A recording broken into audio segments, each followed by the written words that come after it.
What's good? So, that ain't me. That's this mother. I pushed it. If I'm gonna pay this much for some shit, I'm pushing you. I ain't gonna break you, but I'm gonna push you. I wanna get every motherfucking cent out of this mother, and I did it today. So, I have been scouting this one area for a long time. I've gone back and forth. I think I found it about a year and some change ago. It's an old abandoned, rickety, raggedy place. Looks like it had some history to it. And it's a lot of dark, dirty, grungy, broken windows and nails and spiders and dirt and sand and tumbleweeds, and look like an old horse stable or something, right? A lot of dapple light coming in because a lot of the roof is missing. So all this light is just streaming in, a bunch of beams, and oh man, it was a spot where if you didn't know me and we pulled up and we like, let me show you this spot, you're gonna be like, Nick, let me show you my car. You could take me back to my car. I'm not going in there with your big ass in these little abandoned ass little rooms with toilets and dirt. And no, let's go somewhere else. So luckily I went out there with Kat, who is probably the most open muse that I have worked with. I mean, she is down to do whatever. I name it, she do it. Vice versa, she got an idea. If I don't like it, I pretend to like it because she has given me so much content and work over the past year or so that we have made a nice little connection and we push each other.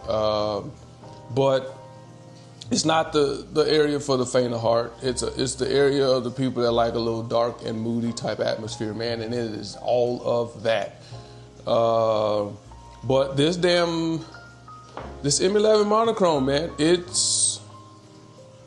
it's worth every penny in that type of scenario, man. I shot everything from wide open at 2 to stop down to 11 to try to get more texture and atmosphere and more things in focus. And I shot everything from 1/4000th of a second to ISO 125. So I put this thing through its paces. There was a couple of times I had to drop the battery. Leica, let's talk about that, man. I just ran an update 2 days ago and I'm still having to drop the battery because the camera, I don't know if it's my sweaty ass forehead, oil off of my forehead, I don't know what it was, but I had to drop the battery once or maybe even twice. But let's talk about that. Let me turn this phone off because I got alerts going off from Instagram because I posted some of the work last night. But I put this thing through its paces. This motherfucker was asking me for water after yesterday's shoot, man. It started getting a little warm. We did it we met at 4:30. By the time we got there and got started, it was almost 5. The light started getting soft. But let me be 100% honest. The idea I had for the shoot, trash. Absolute trash can. You know that water that's at the bottom of the trash can, a big dumpster? That's what it looked like. It was too much dapple light coming in, and she was completely lost in all of the stuff that was going. It was too confused. It hurt my eyes trying to even find her in the back screen. So I had to adjust. I had to then say, okay, let's go to play in this little pocket of light. Let's play in this pocket of light. All right, let's come in here and it's dark, and I had to drop everything and put it at 2 and then shoot it, at 4.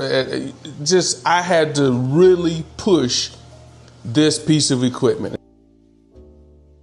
And I'm shooting the Voigtlander Ultron 35mm f2. It's the version 2. So whatever all that shit mean. I'm not a techie, but this thing, it held its own in there, man. It held its own in there. It was scrapping. I mean, we went all 10 rounds. no TKO. It was a straight draw. I tried to push it. I tried to see what it could do, and it said, I'm for it. Let's go. What else you got, right? It was eating up that light. You know what I'm saying? And it just did what it was supposed to do. But Leica, holla at me, man. Talk about why we got to keep dropping the battery every so often. Because it tap out on us. I don't know what it is, but you got to work through it, period. The model they need to know, you hit the little lever at the bottom, drop the battery, and keep it on pushing. They don't need to know what you're doing. For all they know, you adjusting settings. You ain't got to divulge all that shit. Oh, my camera tripping and all my... Man, they don't need to know all that shit. But it's definitely in the back of my head. Like, dude, I paid a nice little bit of coin for this. Why do I have to keep doing this? But it's no different than anything else we do and use and buy and purchase in this world. It's going to have flaws. I mean, they just recall how many thousands of Cybertrucks that y'all went out and buying these goddamn trash can on wheels. So everything going to have its issues, right? So I was cool with that. No big problem, because at the end of the day, the images this motherfucker spit out make you say, you know what? I'll drop a battery every 2 shots if I have to. If this is the type of image quality I'm going to get, I don't care.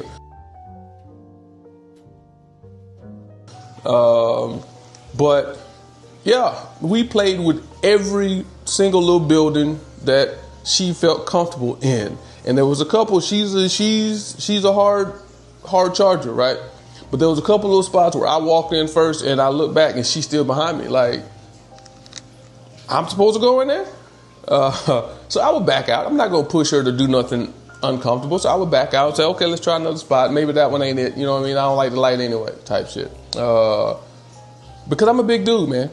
I'm a big dude. And I don't want nobody getting uncomfortable. We've been shooting for over a year now. So it's not like she felt uncomfortable with me. She probably felt uncomfortable with that space. And while we were shooting, man, the mayor pulled up on us. The mayor. We shooting and I see a truck pass by my peripherals, my side vision shit. And he creeping. I'm thinking he just checking out the model, because cat is...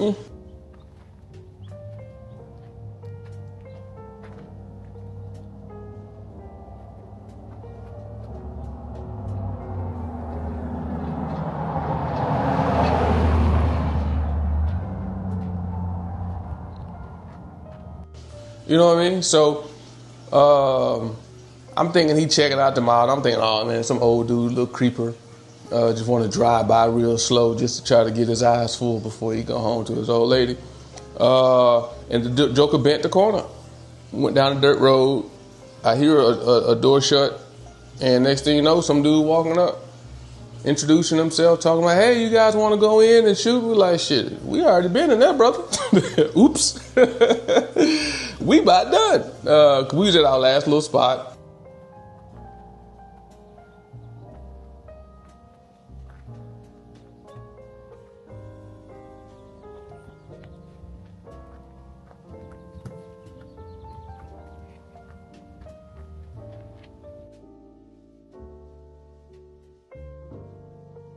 And we was about done, honestly. And he pulled up and started talking. He's like, yeah, I'm the mayor.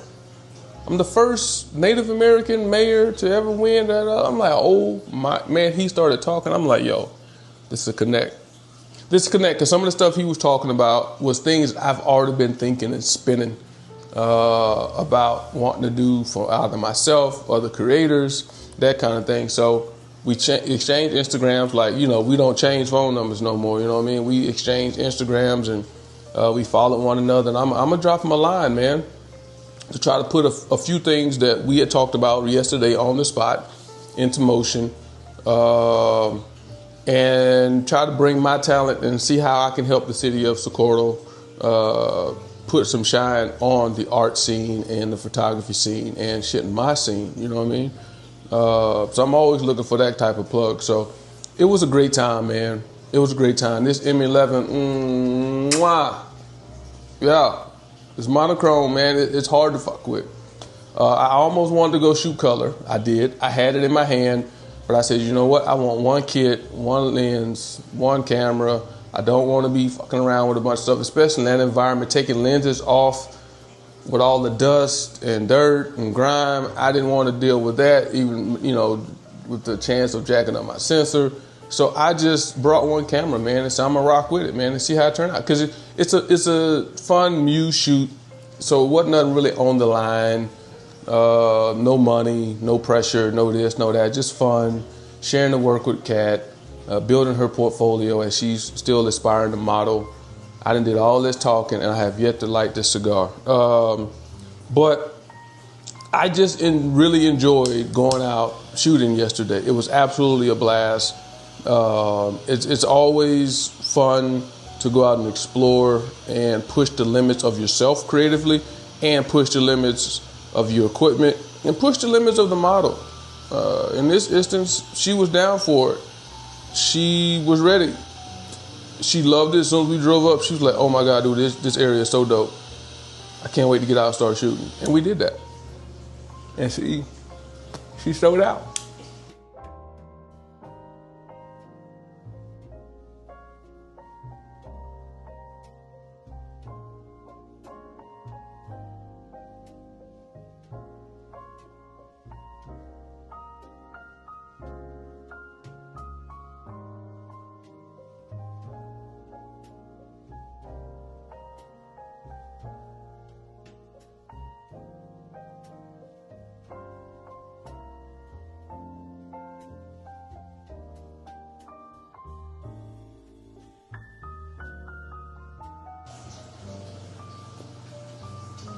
She showed out. Some of the spots she picked. She's like, bro, how about this spot? Oh man, this over here looks dope. How about this? How about that?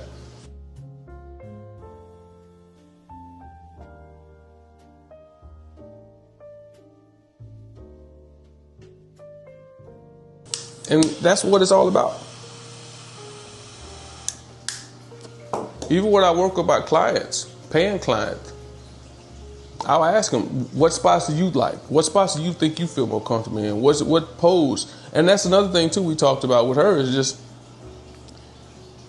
women know their bodies, as we all know as men. Women know their bodies, and they're very conscious of how they look, self-conscious at times.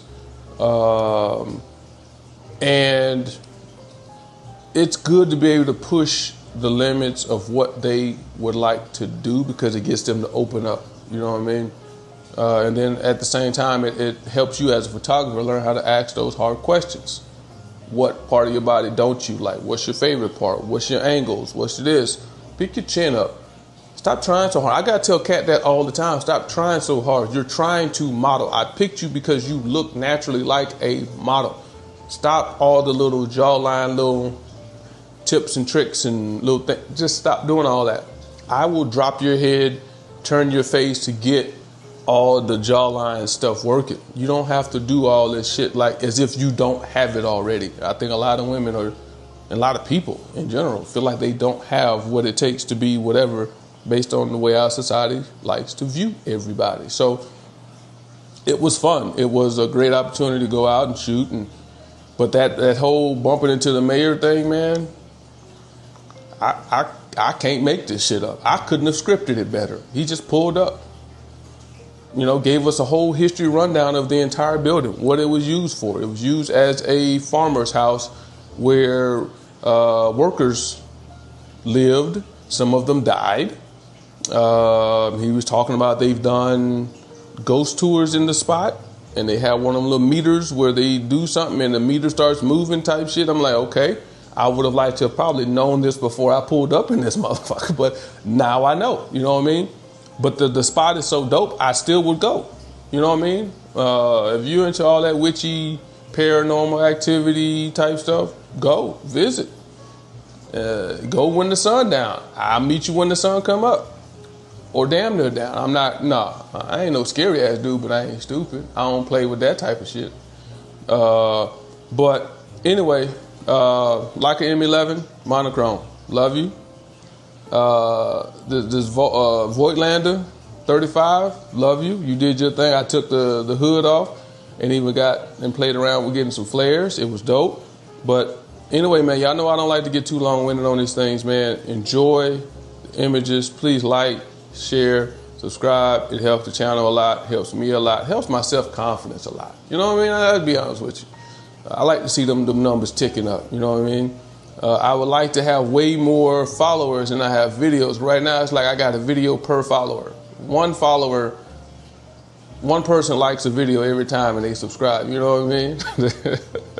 I think I got 151 videos and 151 or 52 subscribers. So let's hit that. Let's smash that subscribe button, that like button. Drop some comments about, you know, the experience of what y'all see in the images, man. Love y'all.